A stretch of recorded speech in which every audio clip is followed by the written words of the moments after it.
and welcome back to our 90-day keto cut. This is the end of week 3, and as you can see, the environment has changed a little bit. Christmas is upon us. We have a couple weeks before Christmas now, and what we're going to be doing today is I'm going to be sharing with you a little bit about the progress of this week. Today's video is going to be a short video because we've already basically talked about what we needed to in the last video. We did the last video not too long ago, or just a few days ago. Okay, so for this series, I'm talking about the 90-day keto cut, working on a very low carb, moderate protein, and high fat diet. Now, as you may have noticed, it's the middle of December, which means there are many distractions. There's holiday food all around, going out to dinner with people. Here in Bangkok, we've just kind of opened up, and it's kind of a good time for us to start going out and enjoying time with each other, although we do still wear masks in public. So just trying to get down the runway. For me, of doing this keto cut, I'm trying to go down the runway so that once we get to the new year, we can be more consistent and kind of have a good foundation for that. So let's talk about the progress, if any, from the week. So let's take a look. Okay, as you can see from the screen right now, we have the end of third week update. And where are we at? Well, today is Monday, and we are still at the same 94.3 kgs, still down from the high of 210 pounds. Now we're down to 207. Basically been holding this for about a week, and I don't have a problem with that because, as I said before, there's been a lot of distractions with the holidays and going out to eat with people and trying to enjoy life a little bit here as it is December 13th, a couple weeks before Christmas. So where do we want to go from here? Well, we're going to keep all the numbers the same. We're not going to go down in the numbers just because, again, I haven't been consistent. It's the end of week 3. I've noticed that if I do change a number, if I were to put in the wrong number, it hits red, right? Shows calories are too low, which is actually helpful. Sometimes people might think they will need to go less calories. I'm not sure how it converts it. I think it's less than 1,400 calories. It'll show up as red. So that's good. That's nice to know. And I believe it will say go back to the onboarding, which was in this tab here. But that's not the case for me, for sure. Let's go back to 153 is where we're at for the fat, 78 for protein, 10 for carbs, 1729 calories total. Yeah, so we're just going to keep everything the same for now. I'm not too concerned about it. If anything, I'm maintaining or lost a little bit from the initial, so I'm okay with that.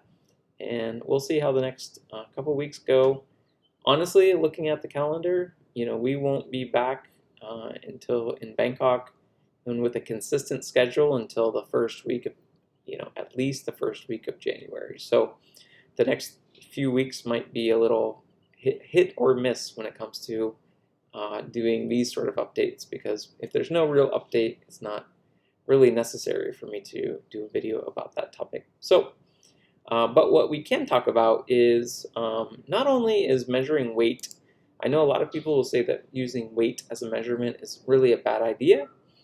I tend to agree, but I also say it is one way to measure.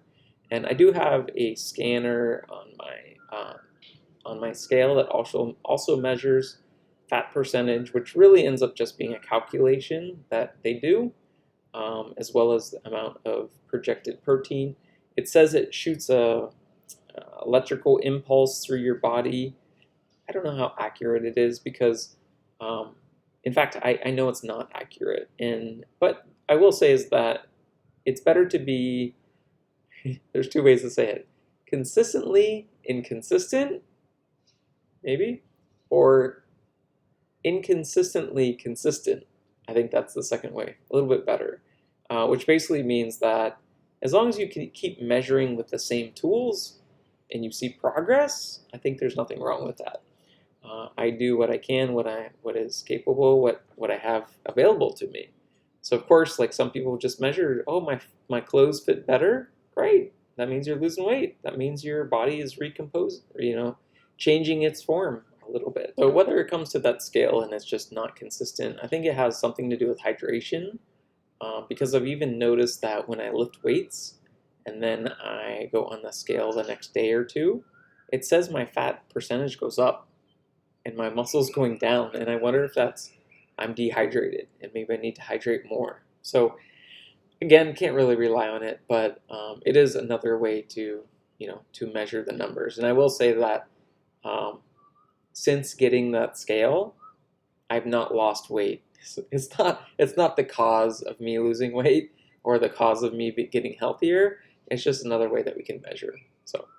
So what else can I talk about? Well, so besides the update, not really much to update, I do want to introduce a new series called Monday Madness. And what that means is that each Monday and throughout the week, I'm going to be trying a new challenge, right? So one of the things I like to do is to research and learn about a lot of new strategies for life, for work productivity, whether it be for the diet, whether it be for just making little challenges about life.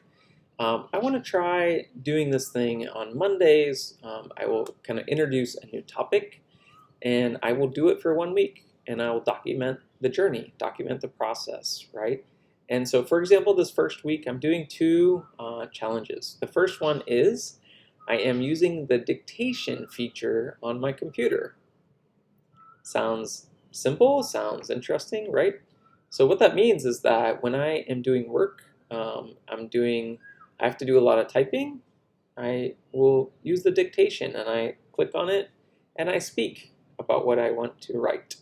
Even preparing for this video here, I did a little bit of a preparation, and I used the dictation and I just spoke, computer wrote it down, kind of captured my thoughts.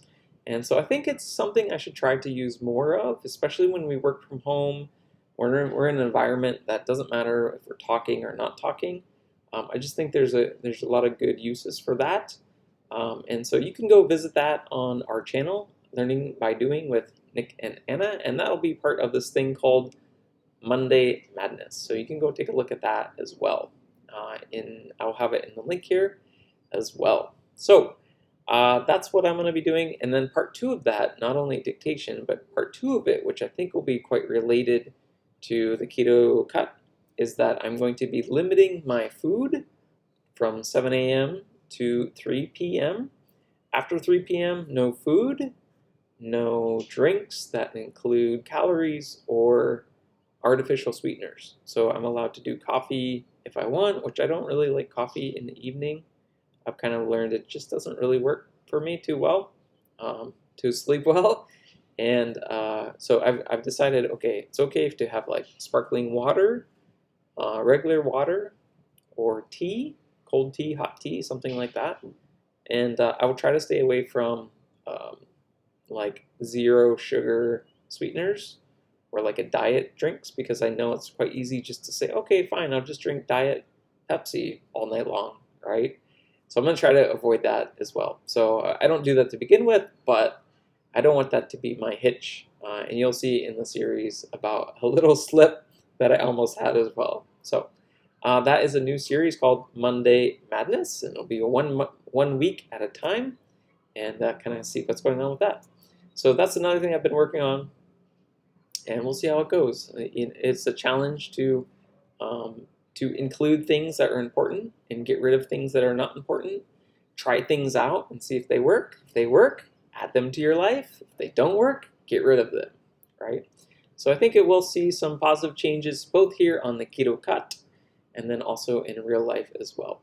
So that's it for today. I hope you enjoyed the video, and we'll see you next time.